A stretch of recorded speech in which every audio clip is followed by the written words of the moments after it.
سلام، اوس هم د 11 بجو خبرونه. د ننګرهار په پچیراګام ولسوالۍ کې د یوه کور د چت پرېوتو له امله د یوې کورنۍ 15 غړو خپل ژوند له لاسه ورکړ. د دغه ولایت د والي ویاند عطاالله خوږیاڼی وایي په دغه پیښ کې چې تېره شپه په بر پچیر سیمه کې رامنځته شوې یوه بله مېرمن هم ټپي شوې او دمګړی یې روغتیایي وضعیت ښه نه دی. ویل کېږي یا چت د ډېر زوړوالي له امله پرېوتی دی.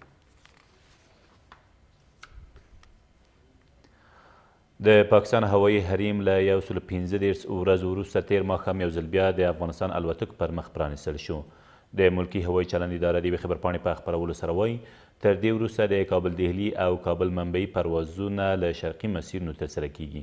ویل کېږي د پاکستان هوایي حریم د اسلام آباد او نوي ډهلي ترمنځ د اړیکو له خرابوالي وروسته وتړل شو چې له امله یې د مسافرتي ټکټونو بیې لوړې او خصوصي برخې ته میلیونونه ډالره تاوان اوښتی دی.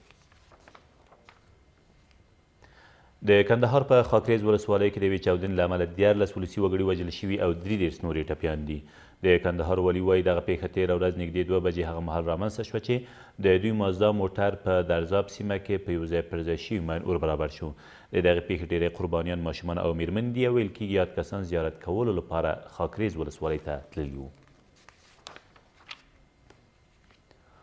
ولسمشر غني د عینک د مسو کان د راویستنې او د دغې سیمې د لرغونو آثارو د ساتنې د څرنګوالي په اړه د قانون او پټرولیم وزارت د استول شوي پلاوي راپور ونه مانه. ښاغلي غني تېره ورځ په همدې موخه په ولسمشرۍ ماڼۍ کې په جوړه شوې ناستې کې استول شوي پلاوي ته یو ځل بیا لارښوونه وکړه چې د واضح پلان پر بنسټ د عینکو د مسو کان د لرغونو آثارو د ساتنې او د کان د راویستنې په موخه یا د سیمې ته ولاړ شي او له قرار ارزونې وروسته د خپل راپور ولسمشرۍ ماڼۍ ته وړاندې کړي. ویل کېږي اوس مهال د مسو عینک کان په یو شمېر برخو کې لرغوني آثار موندل شوي چې د کړنې د کان راویستل له خنډ سره مخ کړي دي.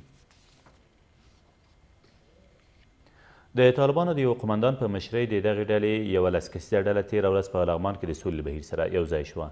دغه ډله چې تر دې مخکې په بادپخ ولسوالۍ او د کابل جلال آباد پر لویه لاره دولت ضد کړنې ترسره کولې، بالاخره تېره ورځ یې له جنګ جګړو لاس واخیست او له خپلو وسلو سره یو ځای د دغه ولایت له سولې بهیر سره یو ځای شوه. د لغمان والي په دې مراسمو کې یو ځای شویو طالبانو ته ډاډ ورکړ چې ولایتي اداره به یې د ژوند لومړیتوبونه ورپوره کړي څو خپل عادي ژوند ته ادامه ورکړي. او د ننګرهار په مرکز کې یو کس د قتل او 3 نور کسان د غلا په تور نیول شوي دي. د ننګرهار د والي ویاند زیاتوي دغه کسان په تېرو 40 ساعتونو کې د جلال آباد ښار له بېلابېلو سیمو نیول شوي او خپل جرمونه یې هم منلي دي. په ورته وخت کې یو بل کس له 18 کیلوګرامه هیروین سره یو ځای د دغه ولایت د سره رود ولسوالۍ د لارې په اوږدو کې نیول شوی دی. دا تر دې مهاله وروستي خبرونه، تر بیا مو الله مل.